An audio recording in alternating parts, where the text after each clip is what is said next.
jeune type déraciné. Sorti l'autre côté là-bas, sorti l'autre côté là-bas, dans l'occipé ça. Un type déraciné qui peut vivre dans la pauvreté. Nous partons dans l'identité. Un type déraciné qui peut vivre dans la pauvreté. There are times when one tragedy, one crime, tells us how a whole system works behind its democratic facade and helps us understand how much of the world is run for the benefit of the powerful and how governments often justify their actions with lies. The film you're about to see is a shocking, almost incredible story. A government calling itself civilized, tricked and expelled its most vulnerable citizens so that it could give their homeland to a foreign power for a military base. This was all done in high secrecy, and this same government and its successors then watched its citizens starve to death. It watched them despair and take their own lives, while at the same time ministers and their officials mounted a campaign of deception that went all the way up to the Prime Minister. That government was a British government whose policies are continued today. This report is about a faraway people most of you will have never heard of, and yet the lies covering the injustice done to them will be all too familiar.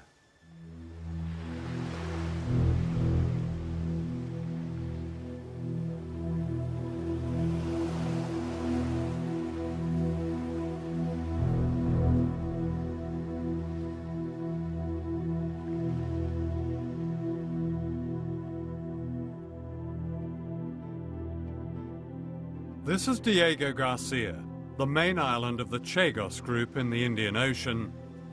It was once a phenomenon of natural beauty and peace, a paradise.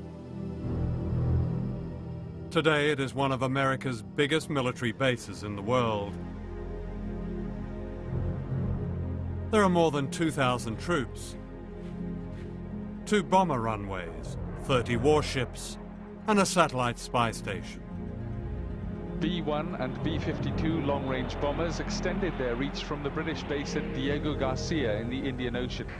From here, the United States has attacked Afghanistan and Iraq. The Pentagon calls it an indispensable platform for policing the world.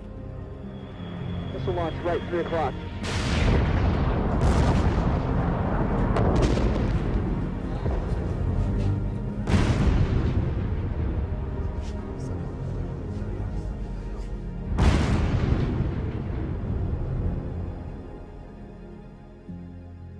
Diego Garcia is a British colony. It lies midway between Africa and Asia, one of a group of unique coral islands.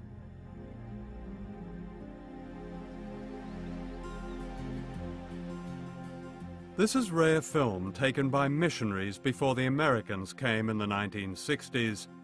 2,000 people lived in the Chagos Islands, a gentle Creole population originally from Africa and India, whose communities dated back to the late 18th century.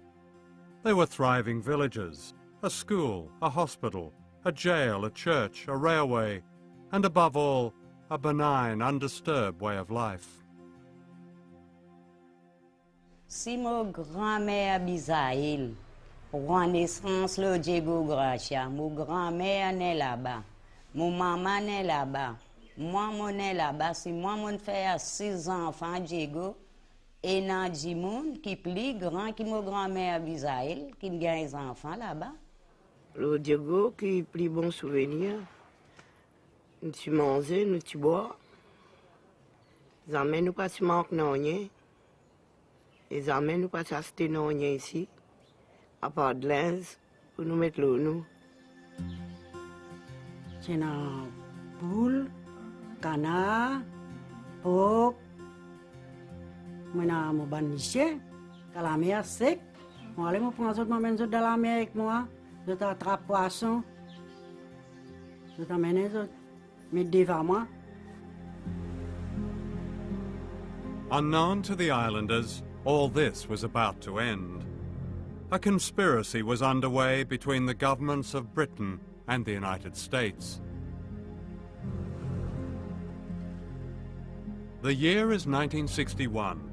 In this film, never seen before, the man on the right is Rear Admiral Grantham of the US Navy. His visit to Diego Garcia marked the beginning of a top-secret Anglo-American survey of the island for a military base so vast that it would cost over $1 billion. The Chagos Islands were then governed from Mauritius, 1,000 miles away. When Mauritius got its independence from Britain in 1968, it was on condition that it would lay no claim to the Chagos Islands. Hidden from Parliament and the US Congress, the deal was this. The Americans wanted the island, in their words, swept and sanitized. An entire population was declared expendable. All of them were to be deported. The British and American authorities implemented a policy decision that was aimed at depriving that community in the Chagos from basic supplies. No milk, no dairy products, no oil, no sugar, no salt, no medication, no more of the things you use in life. The effect of the policy was to terrify many of them into leaving. They were also told their islands might be bombed. In the spring of 1971, Sir Bruce Greatbatch, KCVO, CMG, MBE, Governor of the Seychelles, gave the order that all the dogs on Diego Garcia were to be killed. These were much-loved pets, and the horror of their killing was taken as a warning by the islanders. Almost 1,000 pets were rounded up and gassed using the exhaust fumes from American military vehicles. Ça ban enfants là content autres les chiens quand peut venir ras autres les chiens, divan autres peut pleurer, autres peut crier, c'est là ça grain. I mean, the relationship with our pets should be the same, whether you are Chagosian or whether you are British. And they were absolutely destroyed by the fate reserved to their dogs. And many of them told me, in no uncertain words, they were told that any objection to the depopulation, they would suffer the same fate. Perhaps the lowest trick was that those islanders needing to go to Mauritius were prevented from returning home. Tout le monde quitte là-bas, mon vini pour venir sur mon bébé, pour me retourner dans mon endroit. Les temps moi aller mal bureau tard, il m'a bien sagrin, il tape moi les deux, il m'a bien sagrin Élysée, pas pour aller encore là-bas, il fini vendu. Mon bonhomme tu peux assiser dans le sofa. Negate moi dans mon figure comme ça, moi tout lit sur les bras tombés comme ça, il y a une congestion en place. Sur la main paralysée, sur la bouche, tout ça là. Lève-lui, amène-lui à l'hôpital. Il me voit ça même à sa congestion là même. The remaining population were summoned to the administrator's office and told that their homeland had been sold and that those who remained will be loaded onto ships and expelled.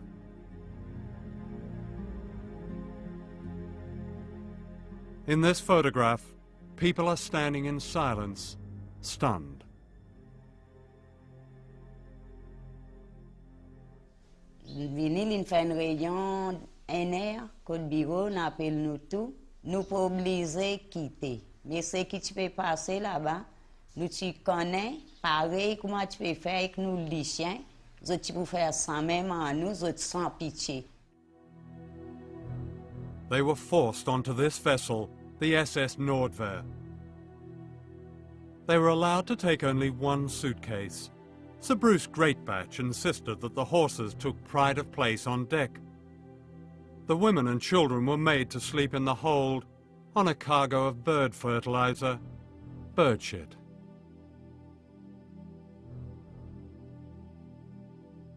Bateau là, nous avons un seul matelas. Quantité d'enfants qui ont dit, nous avons un seul matelas. Nous-mêmes qui sommes animaux. Nous-mêmes, nous sommes gauches, femmes, enfants, nous qui sommes animaux, nous devons. The first port of call was the Seychelles, where they were herded from the boat.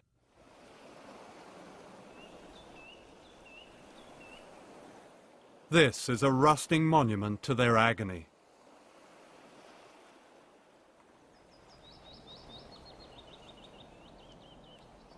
From here they were marched up the hill to a prison that has since been demolished.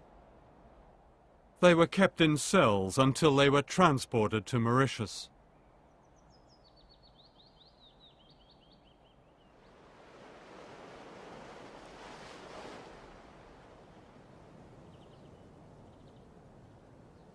This is Port Louis, the capital of Mauritius.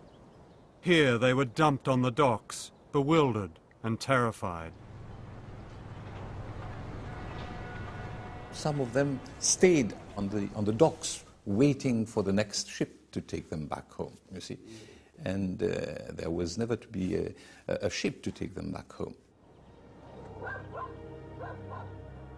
They were taken to this housing estate, which was then derelict and had been taken over by animals.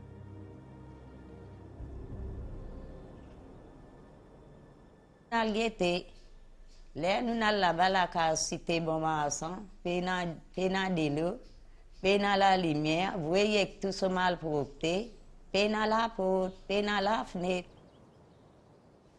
It was hell. I went and see them, literally hell. What way was it hell, do you think?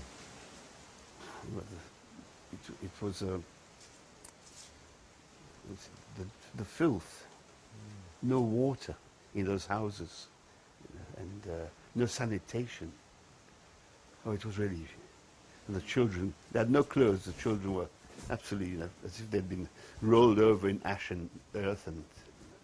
And then when it rained, it was water everywhere.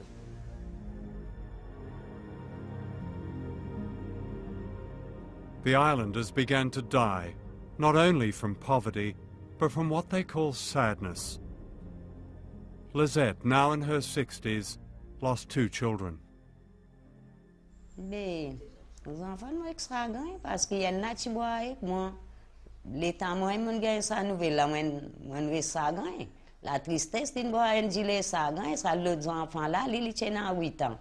Il a ce sagin, il connaît qu'à depuis là-bas, tout ce qui peut causer, tout ce qui peut passer, peut quitter ce pays, il reste sans sagin.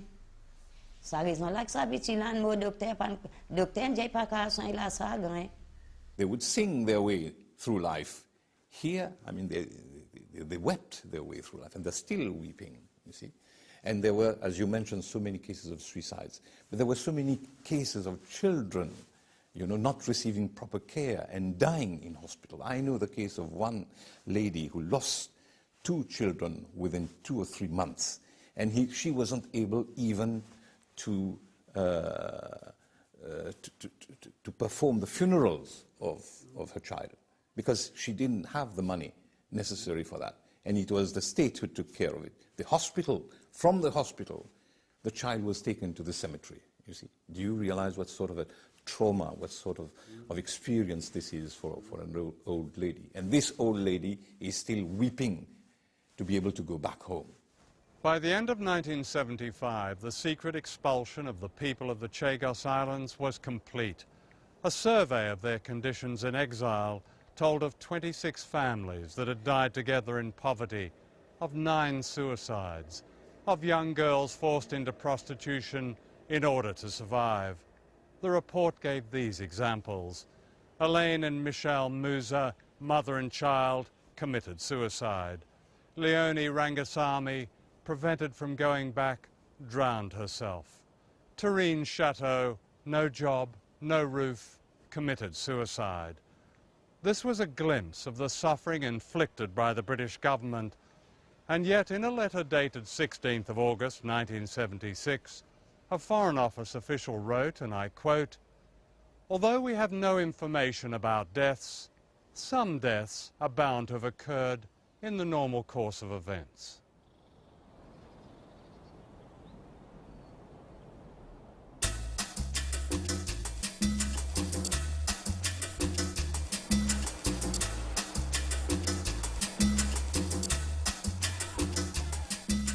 This is how most British people know Mauritius, as an exotic holiday destination, especially for honeymooners. They almost never see the slums of the exiled people of the Chagos, who are also British citizens.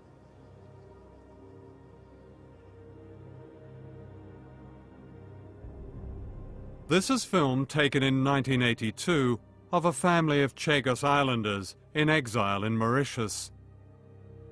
Here all 25 of them sleep in shifts in one squalid room, with the baby in a cardboard box. We found the same family living in the same shack, in the same terrible conditions. They still sleep on the floor. The rain still pours in.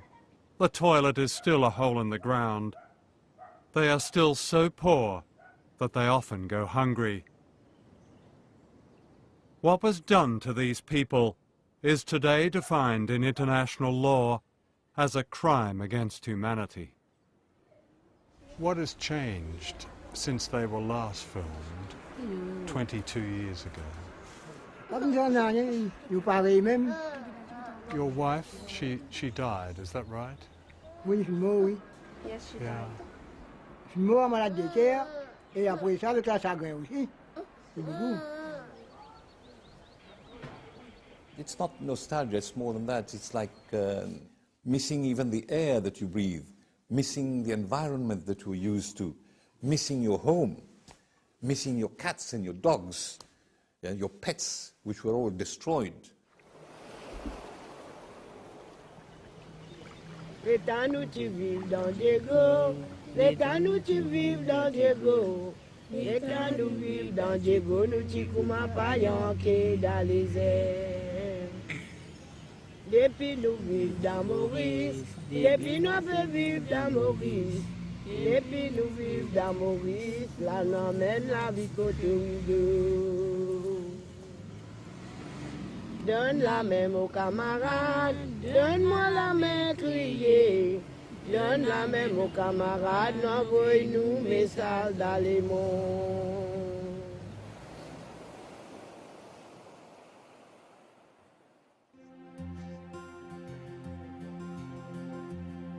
This is Olivier Bancourt, leader of the Chagos Islanders in exile. When he was a boy, he promised his mother Rita that he would lead the fight for justice for his people. Olivier knows all too well their suffering. So you've lost a sister and four brothers? 4 brothers, yeah. Tell me what happened to them. I have one brother who died with hard drugs. I have 2 other brothers who died with alcohol. My sister just put a fire on her. She had been very discouraged with the life. She committed suicide? Yeah, suicide, yeah.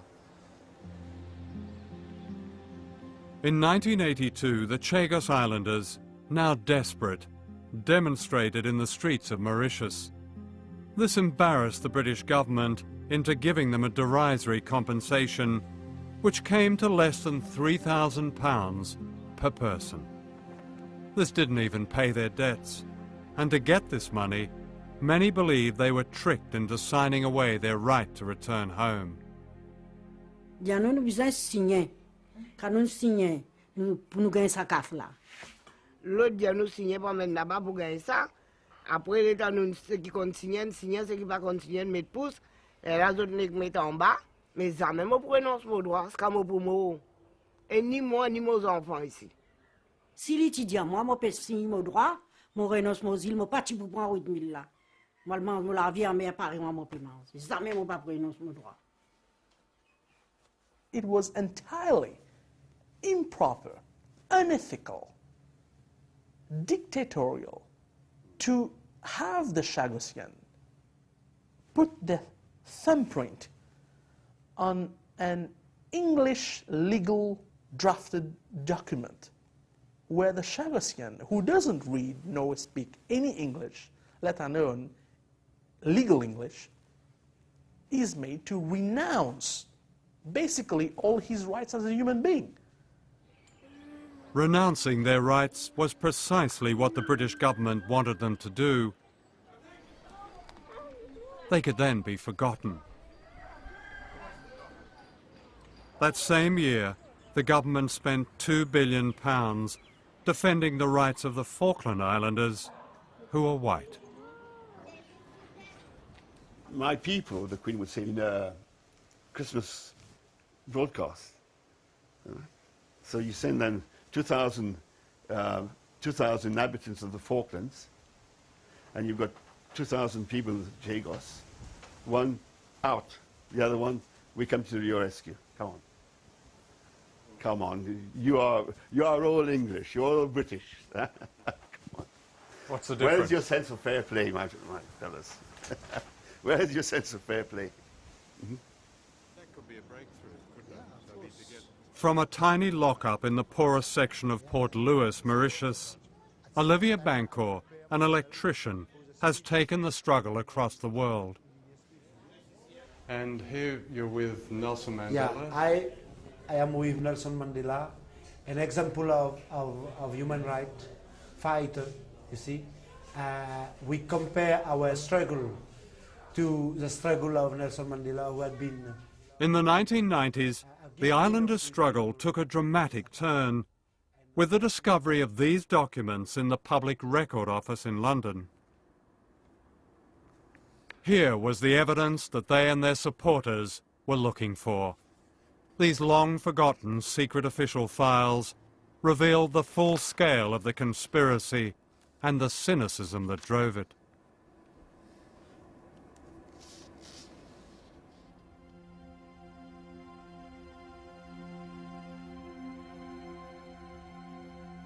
The conspiracy got underway with the creation of a fake colony called the British Indian Ocean Territory, or BIOT. The sole purpose of creating this colony was to kick the people out. And to do it, the Foreign Office invented a fiction. They said the islanders didn't really belong to the Chagos, but were merely temporary contract workers. Foreign Office Memorandum, July 1965. People were born there, and in some cases their parents were born there too. The intention is, however, that none of them should be regarded as being permanent inhabitants of the islands. So how would they be regarded? The legal position of the inhabitants would be greatly simplified from our point of view, though not necessarily from theirs, if we decided to treat them as a floating population.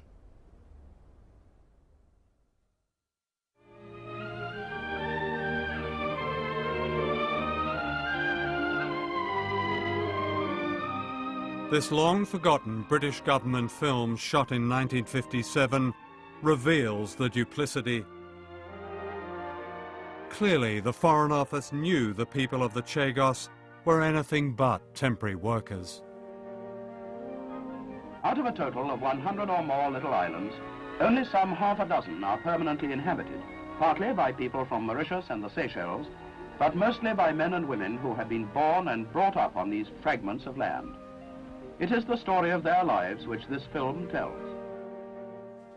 The British tried to claim, and I just quote one of their documents, that the Chagos had no indigenous or settled population.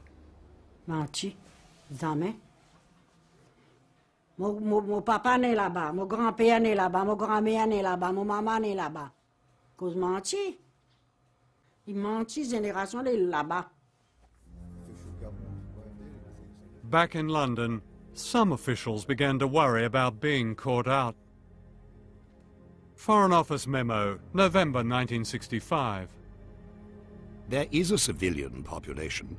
In practice, however, I would advise a policy of quiet disregard. In other words, Let's forget about this one until the United Nations challenge us on it. One can only say that they were looking at another prize, and this was considered a price that was worth paying, because in reality there would be no objections and they would get away with it. And all they were concerned about, the documents show this quite clearly, all they were concerned about was whether they'd be found out. In that same month, the British representative at the United Nations, F.W.D. Brown, was instructed to lie to the General Assembly that the Chagos Islands were uninhabited when the United Kingdom first acquired them. I must remind you that this has been done in violation of the United Nations Charter. This is why it was done so in absolute discretion and using lies. I'm not mincing my words. They were lies, damn lies. What the official documents show is not just a trail of lies, but an imperious attitude of brutality and contempt. In August of 1966, Sir Paul Gore Booth wrote, "We must surely be very tough about this. The object of the exercise was to get some rocks which will remain ours. There will be no indigenous population except seagulls." At the end of this is a note handwritten by Dennis Greenhill, later Baron Greenhill of Harrow. Unfortunately, along with the birds go some few Tarzans or Men Fridays, whose origins are obscure, and who are being hopefully wished on to Mauritius, etc. When you look at the documents, here you've got some of your former colleagues talking about, well, we just need some rocks because in all that's on it are a bunch of Tarzans and a few Janes and all that. Well, yes. I mean, I know the person that you're referring to and the minute that you're referring to. Yeah. And I have the greatest respect for him. He's dead now. And I'm sure that if he had any clue that his throwaway remarks would have become public, he would never have written that. Because I don't believe he's that sort of person, frankly. You know, people put things in minutes on official papers that they don't really mean.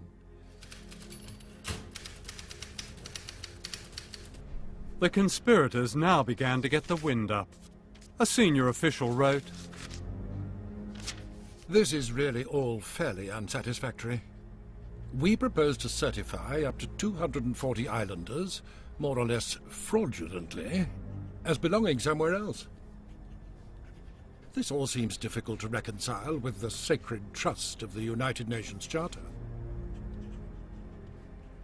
The sacred trust he refers to obliges Britain to safeguard the human rights of its citizens in a dependent territory. His warning counted for little. One official offered a way round the problem. He wrote, Yes, I've got it right in front of me. "We do not regard the United Kingdom as bound by such a rule. In this respect, we are able to make up the rules as we go along, and treat the inhabitants of BIOT as not belonging to it in any sense."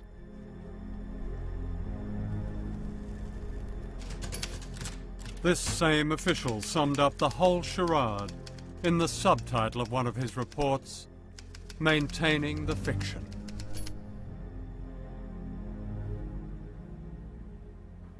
Do you think they were aware of what they were doing to the people, that the trauma that was about to descend on the Chagossians? These boys in the colonial office, did they really care very much about... Come on. No, you know, you had your standard of living, you kept to it. Your pink gin at lunchtime, and you know. So they were just the natives? The natives, yes. Unfortunately. The cover-up went right to the top of government. It was drawn up by the Foreign Secretary, Michael Stewart, in the form of a secret minute sent to the Prime Minister on July the 25th, 1968. In this document, Stewart reveals that he is fully aware that Diego Garcia has a population going back at least 2 generations. He proposes that the government lie to the world that there is no indigenous population. On April the 26th, 1969, Wilson's private secretary wrote to Stewart saying that the Prime Minister approved the plan. The documents show that it was decided at the highest level by the Prime Minister, most particularly Harold Wilson. He knew very well that there was a population and they were going to be removed. The problem is that this is policy made almost on the back of an envelope. There's no democratic input. Nobody was asking questions, nobody was knocking on the door, nobody was there to represent the interest of the islanders. They just didn't exist as a political factor to take into account. Dennis Healy was Defence Secretary in the same government. When we asked Mr. Healy for an interview, he replied, "I fear I have no memories of the Chagos Archipelago. Sorry." Lord Healy's a letter about not remembering the Chagos Archipelago. Bollocks. Absolutely. He's an acute and intelligent man. On May the 6th, 1969, Healy's private secretary wrote this letter to 10 Downing Street. It confirmed that the Defence Secretary had read Stewart's plan and agrees with its recommendations. In Washington, a parallel conspiracy was taking place, also in high secrecy. The object was to keep the expulsion of the islanders from Congress. So payment for the lease of the islands was disguised as a $14 million discount on a Polaris nuclear missile about to be supplied to the Royal Navy. Is there ever a time when people in power consider the consequences of the imposition of that power? Because the consequences for the population of Diego Garcia were disastrous. The circumstances involved how many? 2,000 people. 2,000 people. Who'd been living there since the end of the 18th century. Well, a fair number of them, if I remember, were external laborers. Well, that's been shown to be untrue. The British government tried to represent them as that. They were an indigenous 3-4 generations. As I said, I went through this record some years ago, and at that time it was said that these were imported laborers to some degree. We found in the National Archives in Washington this letter from the American ambassador in Mauritius. February the 1st, 1972, Ambassador Brewer to Washington. It is, of course, absurd to imply that Diego Garcia had no fixed population. There is no question that the island has been inhabited since the 18th century. I don't think there's any doubt at all that the Americans who visited the islands to reconnoiter as to whether this was a suitable base area, they saw that there was a functioning civilization on the island. They could not have been unaware of the settled human communities that they found. So when Schlesinger said they didn't know, they'd looked into it, that just... No, amnesia, at best. That's all you can say to that. It was not true. They knew. There's another... And they collaborated together on how do we get rid of these people? How do we lie that they're simply contract laborers? When many of them, their fathers, their grandfathers, perhaps even further back, were in the cemetery. If you take a decision in Washington and London and it devastates the lives of several thousand people on the other side of the world, isn't that something that should be called to account, no matter how long? Amongst the various activities of the British and the American government in the 20th century, not to mention the 19th century, this was a relatively small matter. If one goes back to British behavior, for example, in World War II, the attack on Dresden, the attack on the French fleet, all under Winston Churchill, whom we so much admire, and rightly so. This is a very small matter. It is being pinpointed now for reasons that I cannot ascribe to anything other than the quest for a certain publicity. Well, I think it's from their point of view, for one thing, the Chagosian Islanders are not the Nazis, and from their point of view, it's a quest for justice. And what is your motivation, if I may inquire? Purely the quest for justice, I'm sure. Yes. Yes, of yes, course. it is. Yes. Do you not think these questions are valid in asking you about consequences of the imposition of great power on peoples? I think that the questions are based upon a refusal to acknowledge the context of the times and the attitudes of the times, and that is based upon a willingness 35 or 40 years after a set of events to go back and critique them when they had become, what shall I say, far less relevant. Far less relevant? The High Court in London found it extremely relevant. In November 2000, it agreed with the people of the Chagos and handed down a shaming rebuke to the British government. The court ruled that the expulsion of the islanders was illegal. After more than 30 years, they had won and were finally going home, or so they believed.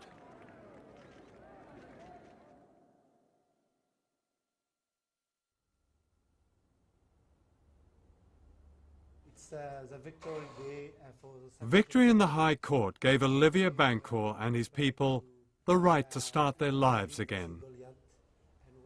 It's something which I will never forget. When just coming out of the court with this to ask that it is a victory for the Sagosian people, a small people upon a big power. Premier jugement là, nous tous tenons un petit la joie dans nous l'équipe, nous tous contents. Nous disons anglais puis un sentiment humain. Quand on vient à la victoire là, on se sentiment à l'aise. Qui me tient pensé, je pouvais tout mon pays natal, je pouvais tout le cimetière à côté de ma grande famille. Je pense tout encore une fois, je suis la place et que nous sommes la mer quand nous prenons naissance. However, the Foreign Office had other ideas. Within hours of the High Court judgment, it announced that the government would not allow the islanders back to Diego Garcia, the main island where most of them came from. Robin Cook told me that he said it would have been politically impossible to allow the Chagosians to go back to Diego Garcia because they had a treaty with the United States. Well, the first thing to point out there is that this is British sovereign territory. The British have a duty to their own citizens. They have the legal power to tell the Americans what policy and what immigration law they're putting in place on the islands. But in the meantime, we've signed a couple of pieces of paper with the Americans, and we now regard our obligations to them as paramount. I just don't see the logic of that. And to keep the people from the rest of the Chagos Islands, the Foreign Office invoked something called a feasibility study, which would question if people could survive in this idyllic place where they had lived for 6 generations. This study consulted not a single inhabitant of the Chagos Islands. After the High Court victory, the government promised the islanders that at least they could visit the graves of their families. Boats were chartered here in Port Louis, Mauritius, but they never set sail. Baroness Amos, Tony Blair's leader of the House of Lords explains why they never went back. We chartered a vessel. Unfortunately, the vessel was not made available. We are happy to reinstate any such visit, but it would not include Diego Garcia because of the reluctance of the US government. The president of Mauritius, Kasamu Team, took her up on this. So I said to the Baroness, I said, Britain has no objection. She said, no, Britain has no. She said, do you allow me to take the matter up with President Bush? She said, by all means. And this is what I did. I wrote to President Bush. The reply came, I'm sorry to say, we don't deal with the Mauritian government, we deal only with the British government. And the British are not agreeable. It's black and white. The British are not agreeable to this visit. And we agree with the British. So they've been playing table tennis, ping pong, with the Chagossians. When we go to London, we are told it's an American problem. When we go to Washington, we are told it's a London problem. It is an arrangement between them to treat this problem as a ping pong ball. And it's terrible because by the time the ping pong game is over, well, there will be no Chagossians left. By June this year, the Blair government had run out of excuses, but there was still one more trick to play. Have you ever heard of something called an Order in Council? It's a royal decree using archaic powers, which unknown to most of us are still invested in the Queen. It's a cosy arrangement. The Queen rubber stamps what in many cases politicians know they can't get away with democratically. On November the 5th, 1965, an Order in Council was issued by the government of Harold Wilson. The aim was to secretly expel the population of the Chagos Islands, all of them loyal subjects of the Queen. In June this year, the Blair government used the same powers to bypass Parliament and the High Court in order to ban the Chagos Islanders from ever returning home. Dictators do this, but without the quaint ritual. The quaint ritual takes place here at Buckingham Palace. The public never sees it. Parliament is merely told about it. Orders in Council, they go through without discussion. They're read in title only. No reason is given for them. No contents are spoken. The Privy Council never even sits down. They all stand around. The clerk of the council reads the thing in title. There were two orders, and the Queen says, agreed. And that's it. That is it. It's a decree. It's a decree. And with that royal decree, the people were banned forever from going home. It was June the 10th, 2004, election day in Britain, when they thought no one would notice.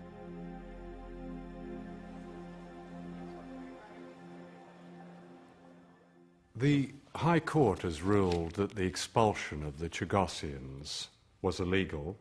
The Commission on Human Rights at the United Nations has called on your government to return them to their homeland. Why has this government denied this basic human right of return? Firstly, the feasibility study, which was drawn up by independent experts, which told us that the only population of the islands that would be possible is short-term on a subsistence basis. Longer term would be precarious given the climatic conditions, given that in some cases some of the islands are barely 2 foot above sea level, and would be very costly. It is true that the Foreign Office has conducted, I think now, 3 feasibility studies, as they call them, about resettlement. Their contents have nothing whatever to do with the resettlement of the islanders, who had lived there for 200 years. Page after page after page is devoted to establishing that the beaches are made of sand. Take your shoes and socks off and walk across them. You know what sand is, I know what sand is. They then go on to say human interaction on global warming will make occupation of the islands precarious for a resettled population. But that's a very strange statement, because there is a settled population. There's hundreds of American military and thousands of civilian workers. They're all on Diego Garcia. They're not going to sink under the waves. Far from sinking, they're sailing on it, swimming in it, playing in it, and having a Barbie next to it. And what do they call this unlivable place? Fantasy Island. Nobody takes those conclusions seriously, and insofar as the government repeats them, I'm afraid they're just opening themselves up to ridicule. At the moment, on Diego Garcia, there are 4,000 US servicemen and contractors. There are 2 bomber runways, each 2.5 miles long. There are anchorages for 30 ships and 2 nuclear-cleared berths. There are space tracking domes and weapons ranges. It's the biggest American base outside the United States, which the US Navy describes as indispensable. The living conditions as outstanding, the recreational facilities as unbelievable, and the US wants to extend the lease past 2016. And you're asking us to believe these islands are uninhabited or they're sinking. No. Of course they're inhabitable, but at a cost. The United States does have concerns about the climatic conditions longer term in respect of Diego Garcia, and has exactly the same concerns that were formulated in our independent study. But what the independent study told me, there was no fresh drinking water, there was real concerns in the outer islands about the sea levels and the danger of flooding, and there would be a need for substantial expenditure on actually building a livable infrastructure. One of the chief things was, what is the water supply going to be like? Oh my God, we can't guarantee it. These islands, and I published this in 1971, are respectively the 3rd, Peros Penhas, and the 5th, Salomon, wettest islands in the world. Peros with 4 meters of rain a year, and the other with 3.5. When it rains, the water tables are so high, the rain remains on the surface for days. So what does that make these feasibility studies? Worthless. Waste of time. Waste of time. Let me ask you, does this government, do politicians in this government, because this story has shocked most people, do you not feel any shame for these actions? I've said to you at the beginning, I am not seeking to justify the decisions that were taken in the 60s and 70s. I mean shame now, because you used the same powers to ban them. No, I don't feel ashamed, because I took what I believe, and the government took, a responsible decision in the circumstances almost 40 years after the last Chargossian lived within these islands, and I was being asked, and the government and the British taxpayer was being asked, to pick up the financial tab to allow, almost on an exploratory basis, for people to go back to the islands. You can't manufacture money. You actually have to make choices about how you spend your money. Only the other day, the minister was asked by a member of Parliament, what is the anticipated cost? And the answer was £5 million to set up and £5 million a year to run. Well, that's peanuts. £5 million is the cost of an embassy building in London.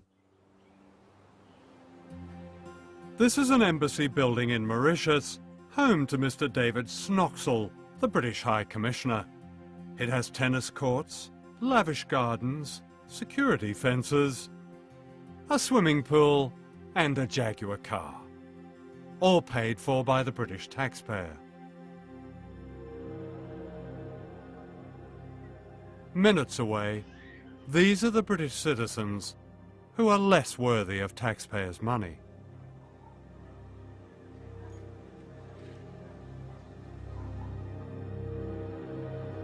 The reason the government won't allow the islanders to go home is not money. It's power, American power, and its self-given role to dominate. Might is right, and the great powers have the might, and therefore the right to do anything they want, wherever and whenever they want. They wanted the Chagosian Islands, in particular Diego Garcia, for a base. They take it, they grab it, it's their right. However, the islanders are not giving up their right of return. Today they're getting ready to demonstrate outside the British High Commission in Port Louis. So these are all going on the demonstration to the High Commission. Yeah, of course. This is a particularly relevant one, isn't it? Yeah, yeah. When you, I mean, that's quite a serious indictment. Yeah, of course. You're referring to the High Court found in your favour that you could all go home, and the British government has prevented you from going home. This is why it's true. It's something that everyone must know about it. The British government seems to be using all of its powers to even capture the law and using it for its own political ends. You know, by overturning the High Court ruling and saying that, you know, this is no longer on, that by referring to the Crown prerogative and going back to these medieval laws and overturning, you know, the legal decision to allow these people back to the outlying islands, that to me is a capture of the legal powers of the state that really only happens in totalitarian regimes. The struggle and the dignity of the Chagos Islanders were displayed here by elderly ladies having to stand on the street and shout for their basic human rights.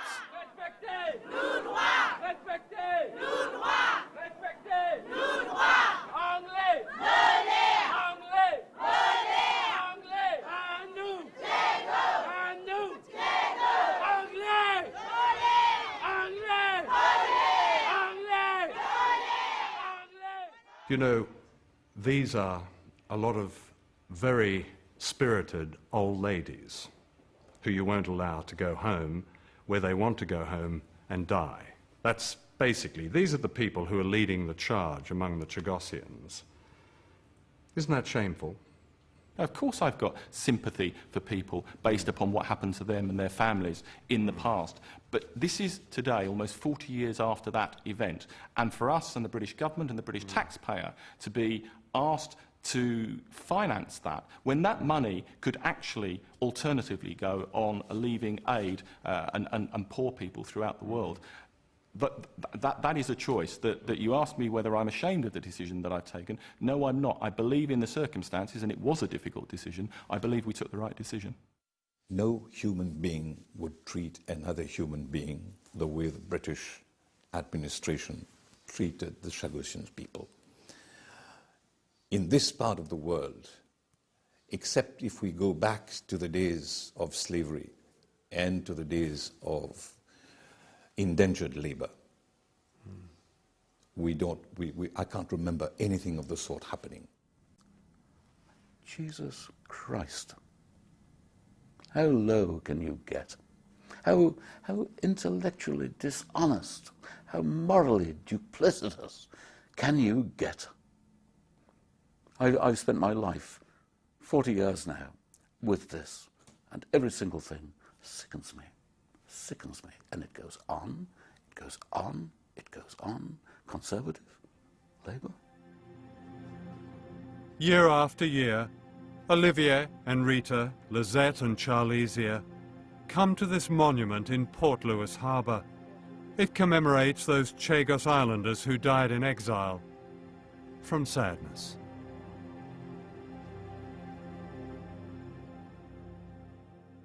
Il bien sacriant, il bien faire les cœurs faire mal, et bon Dieu pour punir les autres ça qualité matière que les autres peuvent faire nous souffrir là.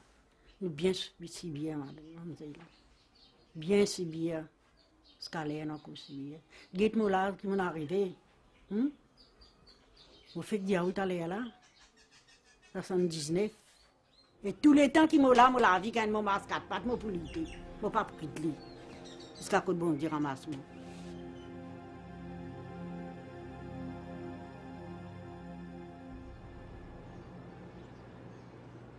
The film you've just seen is not only the story of a single injustice, it's a rare glimpse of great power at its most ruthless. What was done to the people of the Chagos raises wider questions for those of us who live in powerful states like Britain and America. Why do we continue to allow our governments to treat people in small countries as either useful or expendable? Why do we accept specious reasons for the unacceptable? 4 years ago, the High Court delivered one of the most damning indictments of a British government. It said the secret expulsion of the Chagos Islanders was wrong. That judgment must be upheld, and the people of a group of beautiful, once peaceful islands must be helped to go home and compensated fully and without delay for their suffering. Anything less diminishes the rest of us. C'est à nous qui vivons dans Diego, c'est à nous qui vivons dans Diego, c'est à nous vivons dans Diego, nous qui comment paillons qui dans les airs. Depuis nous vivons dans Maurice, depuis nous peut vivre dans Maurice, depuis nous vivons dans Maurice, là nous mène la vie côté de.